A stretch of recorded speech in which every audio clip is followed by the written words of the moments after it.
Day 7 is where God looks at His creation and finally rests. He sees all that He has created, all that He has made, and is happy with what was made not by man, but God Himself. It is important for us, as readers and observers, to look for patterns in what God does. And on day 7, we realize that this was special to God.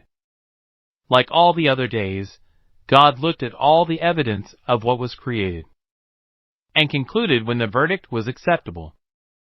Day 7 was of no exception, as God took a break from creating and rested. Something that needs to be understood as God's rest was for our benefit, not His. For example, God does not slumber or sleep. Psalm 121 verse 4. Note that the Hebrew word translated here as rest also means cease. So God ceased, or rested from, His creative work after 6 days. Perhaps you're confused by God's rest being for our benefit. And this is understandable because when we rest, we do so because we need it. There is only so much that each human being can do, which is why rest is needed from time to time.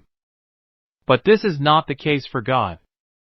In fact, we are informed that God does not tire. Hast thou not known? Hast thou not heard, that the everlasting God, the Lord, the Creator of the ends of the earth, fainteth not, neither is weary? There is no searching of His understanding. Isaiah 40 verse 28. When other versions of this scripture are read, translations are that God does not grow tired or weary. New American Standard Bible, or does not grow tired and weary. New International Version. Earlier, we discussed how the Hebrew word used in Genesis 2 verse 3 translates to cease, so the verse is telling us that God did not rest because He was tired, but rather that God stopped with His creation. Maybe this does not carry much weight of importance to many people, but the accurate understanding of this verse helps the reader understand God on a larger level. In other words, God saw what He had created and declared it was good and stopped creating. From my understanding of God and how God works, there's another reason why God stopped creating. As already stated, God stopped creating because He created all He desired to create. Simple, right? But who are we to question God? After all, God is all-powerful, all-knowing, infinite.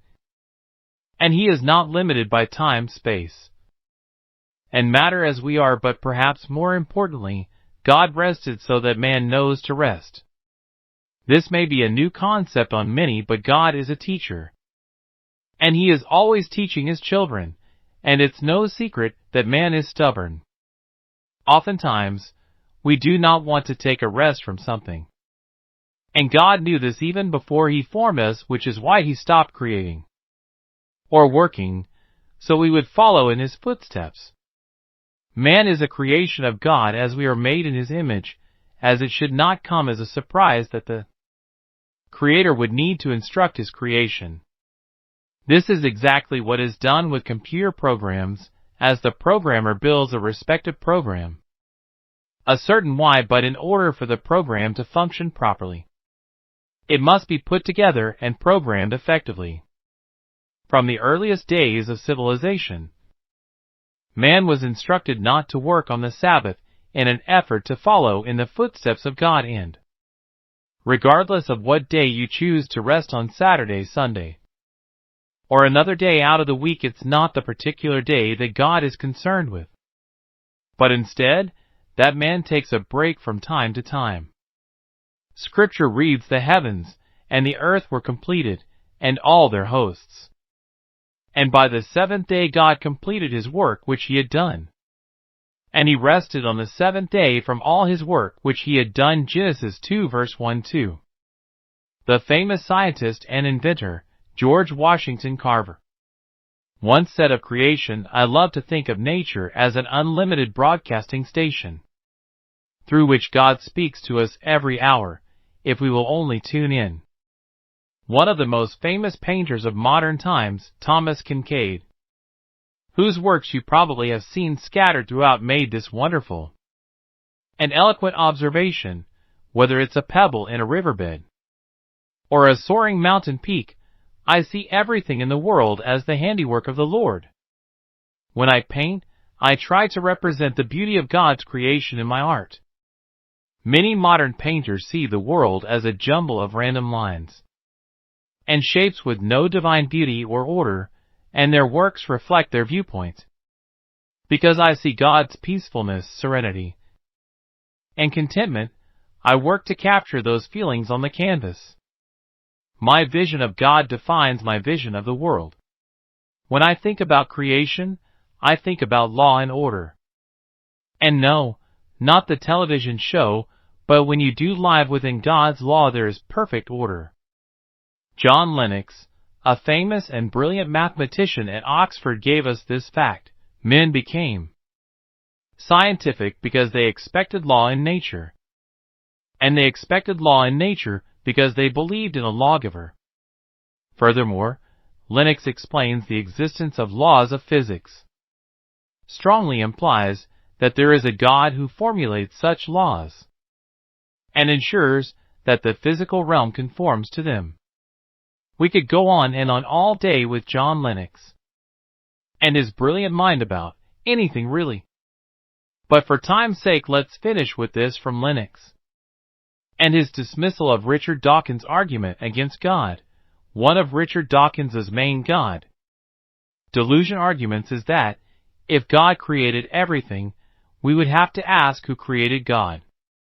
But the very asking of this question reveals at once that Dawkins has in mind a created God. Who created God? Created gods certainly are a delusion. This video is about God's creation week and how God did things and when. We have a lot of details within the scripture to put things together. And science helps up fill in the other details by illustrating that the scriptures are true. There are many Christian scientists out there that explains how the scriptures are true by using scientific data and information. And while I will not get too deep into non-believers, there are many who cannot believe in God or God's creation week, not because they're not intellectual, but they lack the spiritual element given from God. It's not because God has forgotten them, but they want nothing to do with God. And Richard Dawkins is just one example of this. Reason, logic, and chance are not on the table for them, nor are they in the equation because they feel they're too intellectual to believe in something bigger than themselves. And this is a real problem. On that note, I will end with this quote from former atheist and journalist from Chicago Tribune. It was the evidence from science and history that prompted me to abandon my atheism and become a Christian. We have reached the end of our Bible study today on the first 7 days of creation, or God's creation week.